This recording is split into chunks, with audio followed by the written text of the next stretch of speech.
Anak-anak semua, siswa kelas 3 dimanapun kalian berada, kita berjumpa kembali dengan Bu Maria pada materi hari ini tentang pemimpin masyarakat. Sudah siap anak-anak? Anak-anak, tujuan pembelajaran hari ini setelah mempelajari topik ini, kalian diharapkan mampu: 1. Menghargai dan mengungkapkan syukur atas pemimpin masyarakat. Yang kedua, memahami kepemimpinan Kristiani yang selalu dilandasi kejujuran, keadilan, kesediaan untuk melayani, berkorban, dan mengedepankan kasih, serta mengarah pada terwujudnya kerajaan Allah di dunia. Dan tujuan yang ketiga, menyadari pentingnya kepemimpinan Kristiani yang mendasarkan pada teladan dan ajaran Tuhan Yesus sendiri. Bagaimana anak-anak? Sudah siap kalian untuk belajar bersama Bu Maria? Tetap semangat ya anak-anak.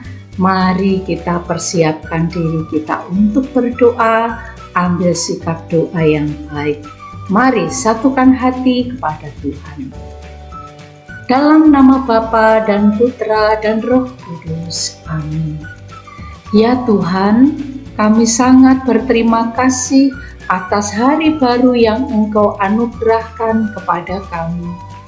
Pada hari ini kami akan belajar tentang pemimpin yang baik.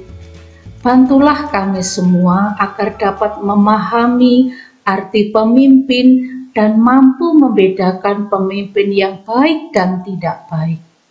Bantulah kami juga dapat menghargai para pemimpin dalam masyarakat kami.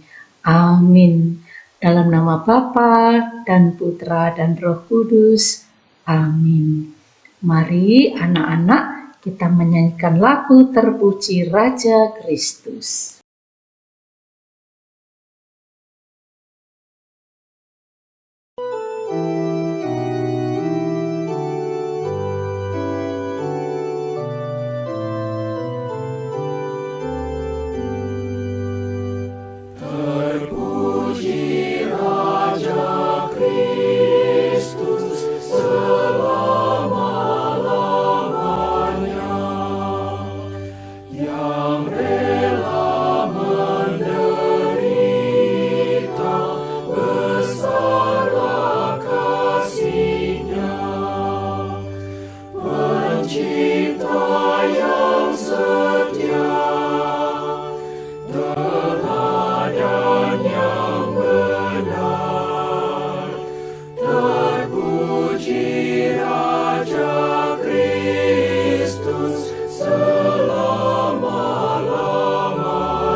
Terpuji Raja Kristus selama-lamanya, sebagai tanda kasih disediakannya. Santapannya mulia, yaitu dirinya.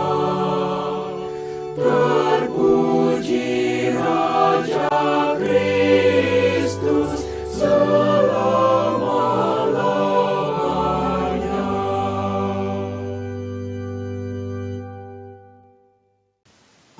Anak-anak, Ibu akan menceritakan tentang persahabatan Rafael dan Monique.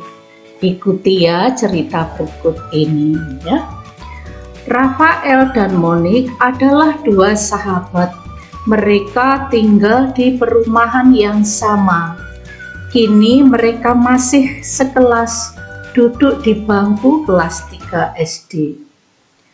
Monique memiliki seorang adik yang masih kelas TK. Namun beberapa bulan yang lalu ayahnya sakit lalu meninggal dunia. Kini Monik tinggal bersama adik dan ibunya yang bekerja serabutan di rumah para tetangga. Beberapa hari yang lalu, Rafael yang ke rumah Monik untuk mengerjakan PR. Namun sesampai di rumah Monik, tampak olehnya hal yang sangat berbeda. Ibunda Monik sedang sakit. Monik sibuk merawat ibunya. Di rumah Monik juga tidak ada makanan, hanya ada air putih saja. Perabotan rumah yang dulu cukup banyak kini sudah habis. Kami terpaksa menjual kulkas, TV, lemari, dan lain-lain untuk makan dan biaya sekolah, kata Monik kepada Rafael. Bahkan sekarang saya tidak bisa membeli obat untuk ibu, tambahnya dengan raut muka yang sedih. Akhirnya Rafael justru membantu Monik membersihkan rumahnya yang berantakan. Malam itu Rafael tak bisa tidur. Sedih sekali rasanya mengetahui sahabatnya menderita seperti itu. Tadi sore ia sudah meminta ibunya mengantar makanan ke rumah Monik. Sekarang apalagi yang bisa aku lakukan, katanya dalam hati. Pagi pun tiba dan Rafael berangkat ke sekolah, tetapi ia tidak melihat Monik di kelas. Kata ibu guru, Monik izin tidak masuk hari ini karena ibunya sakit. Ya, aku sudah tahu itu, kata Rafael dalam hati. Saat istirahat, Rafael mengumpulkan teman-temannya. Ia pun menceritakan semua yang dilihat dan didengarnya di rumah Monik kemarin. Aku tidak mau jajan, aku ingin membantu Monik, katanya. Lalu ia mengajak teman-temannya untuk tidak jajan pada hari ini dan mengumpulkan uang sumbangan agar bisa membantu Monik. Teman-temannya setuju. Dalam waktu singkat, hampir semua anak kelas 3 sudah mengumpulkan uang jajannya. Tapi anak-anak itu kemudian juga bercerita kepada anak-anak dari kelas lain dan mengajak mereka melakukan hal yang sama. Hari itu hampir semua anak di sekolah Rafael mengumpulkan sebagian uang jajan mereka dan diserahkan kepada ibu guru kelas 3. Ibu guru menghitung uang sumbangan dan jumlahnya hampir 1 juta rupiah. Dengan menitikkan air mata, ibu guru mengumumkannya kepada anak-anak, sekaligus mengajak mereka untuk berkunjung ke rumah Monik sore nanti. Anak-anak kelas 3 pun sepakat untuk ikut ke rumah Monik mengunjungi ibunya yang sakit. Waktu yang disepakati tiba sekitar jam 4 sore. Lagi-lagi Rafael mengajak ibunya ke rumah Monik untuk mengantar makanan. Baru saja mereka masuk, terdengar banyak sepeda motor dan mobil-mobil yang berhenti di sekitar rumah Monik. Rupanya teman-teman Rafael juga mulai berdatangan bersama orang tua mereka. Bahkan banyak juga anak-anak dari kelas lain yang ikut datang bersama orang tua mereka. Sore itu, perumahan menjadi sangat ramai, lebih-lebih rumah Monik. Sampai-sampai rumah sederhana itu juga tidak bisa menampung semua tamu yang datang. Orang tua, anak-anak itu ada yang memberi amplop, makanan, obat-obatan, dan aneka kebutuhan sehari-hari lainnya. Bahkan ada seorang dokter, ayah murid kelas 5, yang menawarkan diri untuk mengobati ibunya Monik. Monik sangat terharu sampai menangis. Ia dan ibunya mengucapkan banyak terima kasih kepada ibu guru dan semua yang hadir karena telah banyak membantu. Demikian cerita pada hari ini, anak-anak. Anak-anak yang terkasih, mari mendalami cerita tentang Rafael dan Monik tadi. Siapa yang telah mengajak orang-orang membantu Monik? Dan siapa pemimpin yang sebenarnya dalam cerita tadi? Silahkan kalian berpikir dalam hati.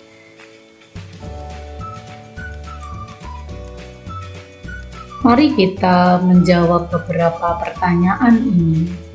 Siapa saja nama pemimpin, yaitu ketua RT, RW, ketua lingkungan, kepala dusun yang ada di masyarakatmu?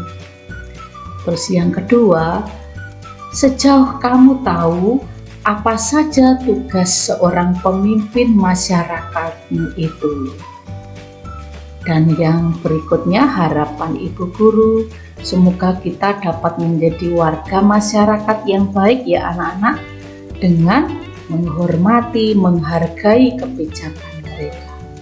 Mari kita mendengarkan bacaan Injil Matius berikut ini dari Matius 20 ayat 20 sampai 26. Maka datanglah ibu anak-anak Zebedeus serta anak-anaknya itu kepada Yesus, lalu sujud di hadapannya untuk meminta sesuatu kepadanya. Kata Yesus, "Apa yang kau kehendaki?" Jawabnya, "Berilah perintah, supaya kedua anakku ini boleh duduk kelak di dalam kerajaan-Mu, yang seorang di sebelah kanan-Mu, dan yang seorang lagi di sebelah kiri-Mu." Tetapi Yesus menjawab, katanya, "Kamu tidak tahu apa yang kamu minta. Dapatkah kamu meminum cawan yang harus kuminum?" Kata mereka kepadanya, "Kami dapat." Yesus berkata kepada mereka, "Cawanku memang akan kamu minum, tetapi hal duduk di sebelah kananku atau di sebelah kiriku, aku tidak berhak memberikannya. Itu akan diberikan kepada orang-orang bagi siapa Bapakku telah menyediakannya." Mendengar itu, marahlah ke-10 murid yang lain kepada kedua saudara itu. Tetapi Yesus memanggil mereka, lalu berkata, "Kamu tahu bahwa pemerintah-pemerintah bangsa-bangsa memerintah rakyatnya dengan tangan besi, dan pembesar-pembesar menjalankan kuasanya dengan keras atas mereka. Tidaklah demikian di antara kamu. Barang siapa ingin menjadi besar di antara kamu, hendaklah ia menjadi pelayanmu. Dan barang siapa ingin menjadi terkemuka di antara kamu, hendaklah ia menjadi hambamu. Sama seperti Anak Manusia, datang bukan untuk dilayani, melainkan untuk melayani, dan untuk memberikan nyawanya menjadi tebusan bagi banyak orang." Anak-anak yang terkasih, kita juga akan mendalami sabda Tuhan hari ini. Ibu Yakobus dan Ibu Yohanes datang kepada Yesus. Bila kelak Yesus menjadi pemimpin atau raja, supaya anak-anaknya boleh duduk di sebelah kanan dan di sebelah kiri Yesus. Maksudnya, agar anaknya mendapatkan kedudukan dan posisi yang penting dalam kerajaan itu. Pemimpin ialah orang yang mampu mempengaruhi atau menggerakkan orang lain untuk melakukan suatu tujuan tertentu. Pemimpin itu ada yang dipilih, ditunjuk, atau muncul sendiri karena karisma yang ia miliki. Mari anak-anak kita perhatikan yang ini ya. Mengapa banyak orang ingin menjadi pemimpin? Ada beberapa motivasi ya, ada yang tujuannya baik, ada juga yang tidak baik ya. Yang baik misalnya dia punya tujuan atau misi tertentu, visi tertentu ya. Kemudian juga karena orang-orang, juga karena terpanggil ya, memiliki rasa tanggung jawab. Namun juga ada yang punya tujuan tidak baik, yaitu karena ingin mendapatkan uang, kekuasaan, kehormatan, atau mencari gengsi ya. Sehingga segala cara dilakukan supaya dia terpilih menjadi seorang pemimpin. Menurut Tuhan Yesus, pemimpin yang baik ialah pemimpin yang rela melayani rakyat dengan rendah hati, ya, dengan siap melayani, rela berkorban, mengedepankan kasih untuk memperjuangkan keselamatan dan kesejahteraan semua orang. Pemimpin yang tidak baik, mereka memerintah dan memaksa rakyatnya untuk melakukan dan memberikan semua yang mereka inginkan dengan cara lalim, kejam, dan serakah. Biasanya pemimpin seperti ini memanfaatkan kekuasaan yang ia miliki untuk mewujudkan keinginan-keinginannya, yaitu keinginan yang kurang baik. Tujuannya bukan untuk masyarakat, tapi dirinya sendiri. Dalam Matius 20 ayat 28, Anak Manusia datang bukan untuk dilayani, melainkan untuk melayani dan memberikan nyawanya menjadi tebusan bagi banyak orang. Anak-anak, Tuhan Yesus sudah memberikan teladan kepada kita bahwa menjadi seorang pemimpin berarti dia harus siap melayani masyarakat, melayani anggota, melayani rakyatnya dengan sepenuh hatinya. Banyak orang ingin menjadi pemimpin, namun sedikit yang mau menjadi pelayan kepada orang-orang yang dipimpinnya. Ini ada sebuah kata bijaksana yang bagus sekali bagi kita. Mari kita refleksikan bersama. Yang pertama, belajar dari kisah Rafael dan Monik. Menurutmu, siapakah pemimpin yang sesungguhnya dalam cerita itu? Terus yang kedua, belajar dari kisah Rafael dan Monik. Apakah aku bisa menjadi pemimpin? Bagaimana caranya? Dan jadi refleksi kita, sudahkah kita menjadi anggota masyarakat yang baik, yang menghargai, yang menghormati pemimpin kita? Mari kita melakukan aksi yang pertama. Apabila saya terpilih menjadi ketua kelas atau ketua kelompok, saya akan melayani kelompok dengan sepenuh hati. Dan yang kedua, apabila saya terpilih sebagai ketua regu, saya akan bersikap adil, bijaksana, dan rela berkorban. Semoga kalian semua kelak dapat menjadi pemimpin-pemimpin yang hebat, yang berguna bagi gereja dan bangsa kita. Mari anak-anak, kita akhiri pelajaran hari ini dengan berdoa. Dalam nama Bapa dan Putra dan Roh Kudus. Amin. Ya Tuhan, kini kami sudah mengetahui arti pemimpin yang baik. Kami juga telah belajar tentang tugas-tugas seorang pemimpin yang harus jujur, rendah hati, siap melayani, siap berkorban, dan berani memperjuangkan kesejahteraan semua orang.